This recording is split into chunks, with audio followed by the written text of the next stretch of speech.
अब आपने ले ली अपनी अपॉइंटमेंट वगैरह, अब वीज़ा के लिए कौन से डॉक्यूमेंट चाहिए होते हैं जो हम एम्बेसी लेकर जाएँगे और वो क्या प्रोसेस होता है वो थोड़ा एक्सप्लेन करें? जब आपकी अपॉइंटमेंट आ जाती है तो मैं एक बताऊँगा कि आपने ना कुछ लड़के होते हैं इस तरह के वो देखते ही नहीं हैं। अब जो ईमेल आती है उसके नीचे आपने उसको करना पड़ता है कि मैं अवेलेबल हूँ, मैं इसको अपना इंटरव्यू देना चाह रहा हूँ।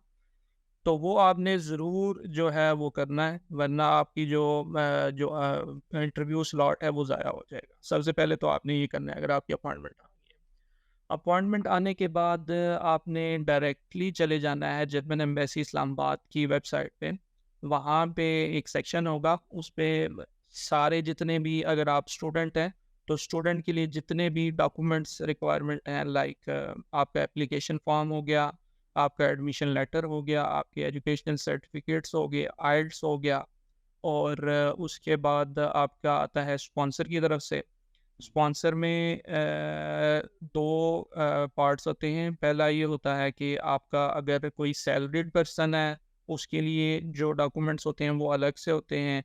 अगर कोई बिज़नेसमैन है तो उसके डिफरेंट होते हैं डॉक्यूमेंट्स। तो जो सैलरीड पर्सन है उसकी सिंपली आपको लगानी पड़ती हैं सैलरी स्लिप्स लगानी पड़ती है। और ये मैं बता रहा हूँ जो डॉक्यूमेंट स्पॉन्सर के लिए चाहिए होते हैं। तो एक लेटर हेड होता है, वो आप मैं क्या जो फेसबुक पे ग्रुप है वहाँ से भी मिल जाएगा आपको, लेकिन आप खुद भी उसको टाइप कर सकते हैं। उसमें सिंपली यही बताया जाता है कि यार ये मेरे स्पॉन्सर हैं, जो सोर्स ऑफ इनकम है ये वो ये है, यहाँ पे काम करते हैं, ये वो सारी कहानी उसमें आपने ऐड करनी होती है। वो करने के बाद आपके जो क्या कहते हैं नेक्स्ट मेरे ख्याल में लेटर ऑफ वो चाहिए होता है, क्या कहते हैं लेटर ऑफ रिकमेंडेशन होता है, 2 जो आपके रेफरेंस के तौर पे किए जाते हैं। और उसके बाद आइल्स हो गया, मैंने नाम नहीं लिया था, आइल्स लाज़मी शायद लिया हो। लाज़मी जो है ना वो आपने लगाना होता है उसके। और भी इस तरह के बहुत सारे डॉक्यूमेंट्स हैं, वो सही, आपको मिल सही। जाएँगे जर्मन एम्बेसी की वेबसाइट पे। तो ये चीज़ें हैं। तो दूसरा पार्ट था वो क्या कहते हैं बिज़नेसमैन के लिए, उसके लिए आपको क्या वो जो टैक्स ऑफ़िस होता है वहाँ से एनटीएन नंबर अ, वो चीज़ें आपको लेनी पड़ती हैं। तो उसका मुझे एग्ज़ैक्टली नहीं पता क्योंकि मेरे जो स्पॉन्सर थे वो सैलरीड पर्सन थे। तो ये चीज़ थी। अच्छा अली भाई ये बताएँ कि आप अक्सर हमने बात सुनी हुई है कि जब आप जर्मनी अप्लाई करते हैं तो आपको कोई ब्लॉक अकाउंट खुलवाना पड़ता है, कुछ इस तरह की चीज़ होती है। ये थोड़ा एक्सप्लेन करिए ब्लॉक अकाउंट होता है क्या और कितनी अमाउंट होती है और ये क्या हिसाब-किताब होता है? हाँ जी, ये जो ब्लॉक्ड अमाउंट है ये बेसिक रिक्वायरमेंट होती है। वो मैंने नाम नहीं लिया सॉरी उसमें जो डॉक्यूमेंट्स थे। तो ब्लॉक्ड अमाउंट होती है आपकी 1 साल की। जो रिक्वायरमेंट है एम्बेसी की वो 1 साल की आपको ब्लॉक्ड अमाउंट आपको एक दफ़ा सेंड करनी होती है जर्मन बैंक में। तो वो इस तरह होता है कि आपको तकरीबन 934 यूरोज़ पर मंथ जो है, वो आपका एक यहाँ का बना हुआ है कि एक स्टूडेंट अगर है, तो वो 934 यूरोज़ या अराउंड 1000 यूरोज़ वो अपनी महीने के जो खर्चा है ना, वो निकाल लेगा। तो वो उस हिसाब से अगर आप 934 को 12 के साथ मल्टीप्लाई करें, तो वो अराउंड बनता है 11,208। तो ये एक ब्लॉक्ड अमाउंट है, जो आपने पाकिस्तान से भेजनी होती है जर्मन बैंक में। अब जो जर्मन बैंक होता है जब मैं अप्लाई कर रहा था तो उसमें अकाउंट जो था वो थर्ड पर्सन का था। तो उसमें मैंने भेजे थे। लेकिन अभी ये हो गया है कि जो कुरैकल या फिनतिबा से आप करते हो ये जर्मन बैंक हैं जिसमें मोस्ट ऑफ द पीपल जो है वो अपनी जो ब्लॉक्ड अमाउंट भेजते हैं। वो अब जो है वो आपके कैंडिडेट्स के अपने नेम पे है। ये लाइक अगर मैं ओपन करवा रहा हूँ ना अपना ब्लॉक्ड अमाउंट सेंड करना चाह रहा हूँ, तो वो ये होता है कि आपके अपने नाम पे होता है। लेकिन जब मैं कर रहा था तो वो थर्ड पर्सन का था तो इतना इश्यू नहीं हुआ क्योंकि मुझे अभी ब्लॉक्ड अमाउंट मिल रही है। तो ये चीज़ जो है आपने करनी होती है, आपने अपना अकाउंट ओपन करके आपने सेंड कर देनी है क्या कहते हैं उसको तो सेंड कर दें आप किसी भी पाकिस्तानी जो बैंक है ना, उससे आप सेंड करते हैं कोई भी। लेकिन ज़्यादातर यही होता है कि लोग जो है ना यूज़ करते हैं मीज़ान बैंक से, कि उनका एक तो आजकल तो रेट बहुत हाई हुआ है, लेकिन उस टाइम पे रेट वो अच्छा भी देते थे कि 1 यूरो जो है पीकेआर में कितना बन रहा है। तो मोस्टली पीपल जो है मीज़ान बैंक को प्रेफर करते हैं, लेकिन आप किसी भी बैंक से कर सकते हैं। वो एक अलग सी एक टेंशन होती है इंसान के लिए जब इंसान भेज रहा होता है अपने ब्लॉक्ड अमाउंट। तो नखरे शखरे करते हैं सारे ही बैंक वाले, लेकिन आप किसी भी बैंक से भेज सकते हैं। सही हो गया। तो मतलब ब्लॉक अमाउंट ये है कि हमने कोई 11,000 यूरो किसी जर्मन बैंक में रखवा दिए, ठीक है, अपनी तरफ से। और जब आप मतलब यहाँ पर आओगे जर्मनी में, ठीक है, अपनी पढ़ाई के लिए, तो उसमें से वो पर मंथ कुछ अमाउंट आपको देते रहेंगे कि आप ये यूज़ कर लो खाने पीने या फिर रिहाइश के लिए। बिल्कुल इस सही तरह। है। तो ठीक हो गया, ये हमने कर दिया, वीज़ा के लिए अप्लाई कर दिया। अच्छा, वीज़ा जब अप्लाई करते हैं एम्बेसी में जाके, कॉन्सुलेट में जाके, तो उसके बाद कोई इंटरव्यू वगैरह होता है, क्या हिसाब होता है? जी, जी, बिल्कुल। जो आपको ना अपॉइंटमेंट आती है, उसमें आपको स्लॉट दिया जाता है कि इस डेट को इतने बजे आपने जर्मन एम्बेसी इस्लामाबाद में पहुंच जाना है। और उस टाइम के अंदर अंदर तो नहीं होता, लेकिन उसी दिन आपका ना इंटरव्यू हो जाता है। तो इंटरव्यू में इतना कोई मसले वाली बात नहीं होती। सिंपली वो आपको ना मतलब एक इंटरव्यू लिया जाता है जिसमें आपसे पूछा जाता है कौन सी यूनिवर्सिटी है, क्या कर रहे हैं, और स्पॉन्सर के बारे में। और लास्ट में आपको ये बोला जाता है कि आप लेटर लिखें जिसमें वो क्वेश्चन देते हैं, लाइक कि ये क्वेश्चन इनके बारे में हमें लिख के दें। तो इतना भी मुश्किल काम नहीं होता, सिंपल इंटरव्यू होता है। सही हो गया। और ये इंटरव्यू इंग्लिश ज़बान में होता है, जर्मन में होता है, उर्दू में, कौन सी ज़बान में होता है? यार जब मैं इंटरव्यू दे रहा था तो इंग्लिश में भी चल रहा था, पश्तो में भी चल रहा था, और पंजाबी में भी चल रहा था। अच्छा। तो ये वीज़ा ऑफिसर पे होता है, वो आपसे पहले क्वेश्चन ये पूछता है कि आपने इंटरव्यू इंग्लिश में देना है, उर्दू में देना है। तो ये उन पे डिपेंड करता है। अगर वो नहीं बोलते तो मोस्ट ऑफ टाइम जो है ना वो आपको इंग्लिश में ही देना पड़ता है। तो येस नो में आंसर होता है। वो ये पूछते हैं what is your name, what is your sponsor name. तो येस नो वाले क्वेश्चन होते हैं। इतनी कोई बड़ी आपने वो टेंसेस वगैरह नहीं सीधे करके बोलना पड़ता है। सही हो गया। तो इतना कोई मतलब फॉर्म इतना ज़्यादा डिफिकल्ट इंटरव्यू नहीं होता, सादा सा होता है, और एक पढ़ा लिखा बंदा जिसने बैचलर्स की है वो आराम से। बिल्कुल, बहुत आराम से दे सकते हैं। बस कॉन्फिडेंट रहना होता है वहाँ पे आपको। बस वो यही चेक कर रहे होते हैं और कुछ नहीं है, कॉन्फिडेंट। ठीक है, ये इंटरव्यू हमारा हो गया। उसके बाद ज़ाहिर बात है वीज़ा लगेगा या नहीं लगेगा, वो अलग बात है। चलें, वीज़ा लग गया। उसके बाद आपने टिकट वगैरह बुक करवाई और आप जर्मनी पहुंच गए। ठीक है, तो जर्मनी पहुंचने से पहले एक और मसला भी होगा कि आप वहाँ पे मतलब कहीं जाके रहेंगे, कोई रिहाइश लेनी होगी। तो रिहाइश पाकिस्तान में रहते हुए जर्मन मतलब किसी हॉस्टल में किस तरह लेते हैं, और वो तरीका बता दें। बिल्कुल जी, ये रिहाइश का आपको होता है कि जैसे ही आपका वीज़ा आ जाता है तो आप ये सोचते हैं कि पहला तो टिकट कराना है, टिकट कराने के बाद आपने रहना कहाँ पे। तो ये बहुत ही मुश्किल काम होता है, क्योंकि आजकल जितने भी सिटीज़ हैं वहाँ पे मैं देख रहा हूँ कि बहुत सारे फॉरेनर्स आ चुके हैं। फॉरेनर्स मीन फॉरेन स्टूडेंट्स जो हैं। तो ये जो अकोमोडेशन का होता है, ये बहुत ही मुश्किल सीन है। ये आप जैसे ही आपकी मतलब अपॉइंटमेंट आप करीब हो अपॉइंटमेंट के, तो आप अपना जो है ना रूम जो है वो ढूँढना शुरू कर दें। उसके लिए कुछ वेबसाइट्स हैं। अगर आप पब्लिक अकोमोडेशन जो यूनिवर्सिटीज़ की तरफ से होती हैं, वो आप लेना चाहते हैं, तो वो आप स्टूडेंटन वर्क से ले सकते हैं, जो मेन इनका है स्टूडेंटन वर्क। लेकिन मैं आपको रियलिटी बता दूं, मैंने अप्लाई किया था अगस्त में, लास्ट अगस्त 22 में मैंने अप्लाई किया था। तो आज तक ही मेरा वेटिंग लिस्ट में चल रहा है ना, तो अभी तक मुझे नहीं मिला। तो इसके लिए आप टारगेट करें कि जो ग्रुप्स वगैरह बने होते हैं, जो सीनियर्स हैं, उनसे आप कांटेक्ट करें। उनसे जैसे कांटेक्ट करने के बाद उनको बोलेंगे इस तरह मैं इस स्टेट को आ रहा हूँ, तो कोई रूम वगैरह हो, तो वो ये आप पे है कि आप किस तरह ढूंढते हैं, आप किस तरह सीनियर से कांटेक्ट करते हैं। तो ये थोड़ा सा मुश्किल काम है, क्या कहते हैं, रूम ढूंढना। तो मैं यही कहूँगा कि आपने सीनियर्स के साथ कांटेक्ट रखना है जितने भी, क्योंकि ग्रुप्स में आप जब अपनी क्वेरी भेजते हैं तो बहुत सारे जो सीनियर्स होते हैं वो आपको ये बता देते हैं कि भाई इस तरह ये सिस्टम चल रहा है, ये वो ये चीज़ें आपने करनी है।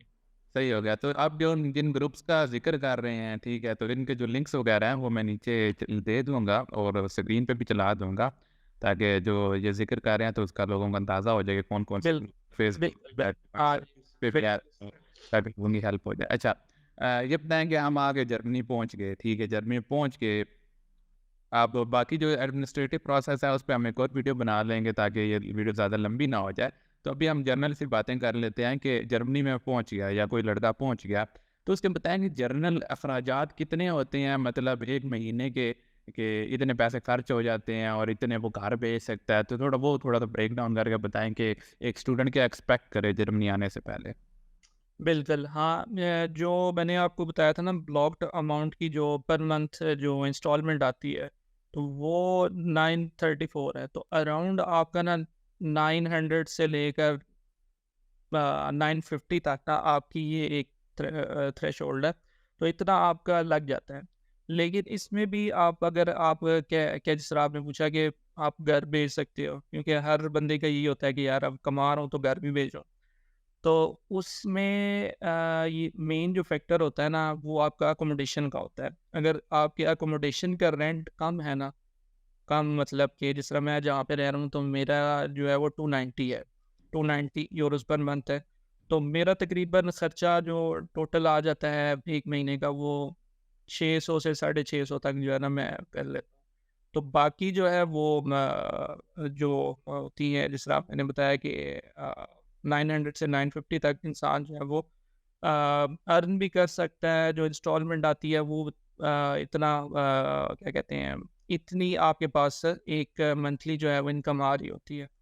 तो अगर आप 950 कर रहे हैं, 1 महीने में कमा रहे हैं किसी तरीके से भी, तो और आपका क्या कहते हैं, जो महीने का खर्चा है जो आप अपने ऊपर लगा रहे हैं, आप अपनी जो अकोमोडेशन का रेंट दे रहे हैं, हेल्थ इंश्योरेंस दे रहे हैं, खा पी रहे हैं, तो वो तकरीबन 600 से 700 है और 200 आपके पास सेविंग हो रही है। तो इस तरह अच्छा होता है।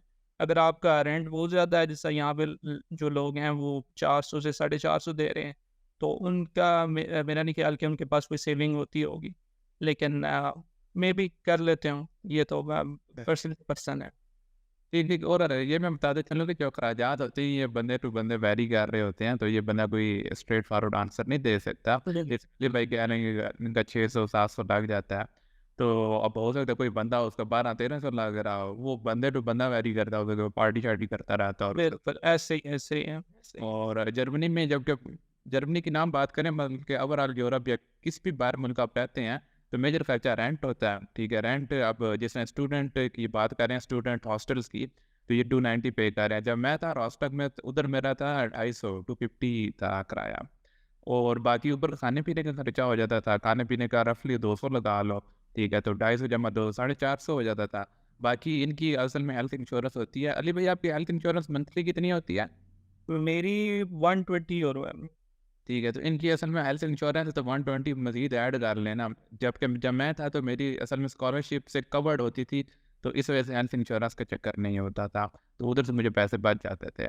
तो अब मज़ीद आप इसमें लगाते जाएँ, और उसके बाद अगर आप ट्रैवलिंग पसंद करते हैं, तो ट्रैवलिंग में थोड़े बहुत लग जाते हैं पैसे जैसे, और अगर आप बाहर से खाना खाएँगे तो मज़ीद पैसे लग जाएँगे। अगर आप घर से खुद पका के खाएँगे तो पैसे कम लगते हैं। तो ये हाँ, चीज़ें होती हैं। मैं हाँ, एक चीज़ ऐड कर दूँ, आप कह रहे थे कि ट्रैवलिंग पे यहाँ पे ना पब्लिक ट्रांसपोर्ट जो होती है वो फ्री हुँ, होती है। तो अगर कोई आ रहा है, तो उसके लिए आपको एक सेमेस्टर कंट्रीब्यूशन में ना आप वो एक अमाउंट पे कर देते हैं। तो विद इन अ स्टेट जो है, विद इन अ स्टेट आप जो है वो फ्री ट्रैवल कर सकते हो। अगर आप स्टेट के बाहर जाते हो, जिस तरह मैं हैसन स्टेट में हूँ, तो मैं हैसन पूरी स्टेट में फ्री ट्रैवल कर सकता हूँ। और अगर आप किसी दूसरी स्टेट में जा रहे हो, तो आपको जो है वो पे करना पड़ेगा। सही, सही।